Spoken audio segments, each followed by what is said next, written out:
ही blast होते नजर आते हैं। लगातार जो इस तरह की आवाजें हैं, धमाकों की आवाजें, जिससे आम लोग डरे हुए हैं, सहमे हुए हैं और दुआ यही की जा रही है कि जल्द से जल्द जो युद्ध है, ये जो तबाही है, वो बंद हो जाए। और इन सब के बीच में ये बड़ी खबर आ रही है, ज़पोरिज़िया न्यूक्लियर पावर प्लांट पर रूसी सेना का कब्जा हो गया है।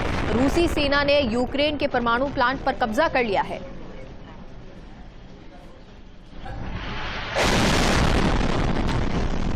तो एटमी पावर प्लांट पर रूसी कब्जे को लेकर IAEA का बयान आया है। यूक्रेन की हालत बहुत चिंताजनक है। IAEA ने न्यूक्लियर प्लांट पर हमले पर हुई चिंता जाहिर की है।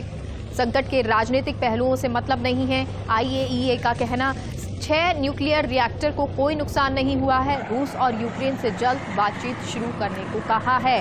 तो जल्द से जल्द बातचीत हो, क्योंकि चिंताजनक स्थिति पूरे विश्व के लिए, पूरी दुनिया की नज़र इस पर है।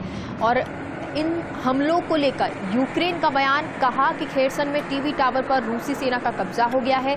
पश्चिमी देश युद्ध खत्म कराने की जिम्मेदारी लें। यूक्रेन के कई शहरों में रूसी सेना बढ़ रही है। कीव में लगातार खतरे के सायरन बज रहे हैं। ज़पोरिज़िया न्यूक्लियर पावर प्लांट पर रूसी सेना का कब्जा हो गया है। 64 किलोमीटर लंबा रूसी सेना का काफिला कीव से करीब 13 किलोमीटर दूर है और कीव शहर में सुबह से अब तक करीब 10 धमाके हो चुके हैं। यूक्रेन पर हमले रोके पुतिन, प्रतिबंध हट जाएंगे, यूएस का यह कहना है। यूएस ने कहा कि अगर हमले रोका जाता है, पुतिन की तरफ से हमले यूक्रेन पर जो हो रहे हैं वो रोके जाते हैं, तो प्रतिबंध भी हट जाएंगे। और उन सब के बीच में ये तस्वीरें हम आपको दिखा रहे हैं, ये वो तस्वीरें हैं जो कभी आशियाना हुआ करते थे, घर हुआ था करते थे, किसी के खुशियों का महल हुआ करते थे, आज वो खंडर बन गए हैं, जो वीरान जगह हैं उनमें तब्दील हो गए हैं, क्योंकि लगातार धमाके हो रहे हैं। लगातार जो रूसी सेना है उसकी तरफ से ब्लास्ट किए जा रहे हैं और इसलिए चारों ओर सायरन की आवाज आती है या धमाकों की आवाज आती है। और इन सब के बीच में जो लोग हैं वो बंकर में छुपे हुए हैं। डर का माहौल है, चाहे वो भारतीय हो, चाहे वो यूक्रेनी नागरिक हो, उन सभी में डर का माहौल है। आम जिंदगी जो है, आम जनजीवन जो है वो प्रभावित हो गया है। पहले जैसी जिंदगी उनकी नहीं रही है। और इन सब धमाकों के बीच में उम्मीद यही जताई जा रही है कि जल्द से जल्द बातचीत रूस और यूक्रेन के बीच में हो और इस बातचीत के बाद कुछ हल निकले। तो यूक्रेन संकट के बीच द टाइम्स का बड़ा दावा है कि यूक्रेन के राष्ट्रपति जेलेंस्की की हत्या की कोशिश, एक हफ्ते में 3 बार जेलेंस्की की हत्या की कोशिश की गई है। रूसी सेना ने 2 अलग अलग ग्रुप को ये काम दिया है। तो जेलेंस्की इसको लेकर कह भी रहे थे कि साजिश की जा रही है और मैं अपने देश में ही रहूंगा, लड़ता रहूंगा। लेकिन इन सब के बीच में ये दावा किया जा रहा है कि जेलेंस्की की हत्या की कोशिश की गई है।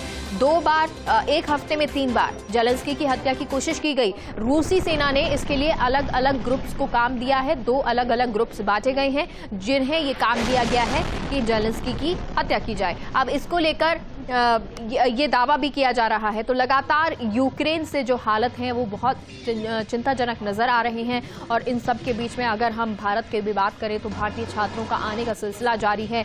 जो एयरलिफ्ट है वो किया जा रहा है। C-17 ग्लोब मास्टर जो भेजा गया और उनसे यात्रियों का आने, जो यूक्रेन है, यूक्रेन में भारतीय छात्र हैं, उनके आने का सिलसिला लगातार जारी है।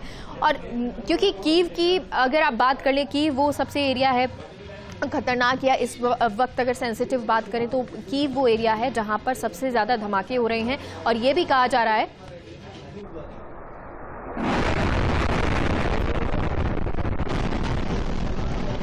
वो जहां पर लगातार धमाके किए जा रहे हैं। क्योंकि अब से कुछ दिन पहले ये कहा भी गया था कि कीव से, खार्किव से आप तुरंत निकलें, क्योंकि यहां अगर रूसी सेना जल्द पहुंचने की कोशिश करेगी, कीव को नियंत्रण में लेने की कोशिश करेगी। और इन सब में क्योंकि भारतीय जो हैं वो यहाँ से कोशिश भी कर रहे हैं निकलने की। रूस ने भी ये हालांकि कहा कि हम भारतीयों को निकालने की कोशिश करेंगे। फिर ये भी कहा गया कि यूक्रेनी जो सैनिक हैं वो उन्हें ढाल बना रहे हैं। इन तमाम चीज़ों के बीच में भारतीय जो है वो रोमानिया बॉर्डर हो, पोलैंड हो, वहाँ पर पहुँच रहे हैं। और ये खबर भी आपको बता रहे हैं क्योंकि युद्ध लगातार जारी है। तो यूक्रेन के राष्ट्रपति जेलेंस्की की हत्या की कोशिश की जा रही है। अलग अलग अपडेट, अलग अलग चीज़ों को लेकर सामने आ रही हैं।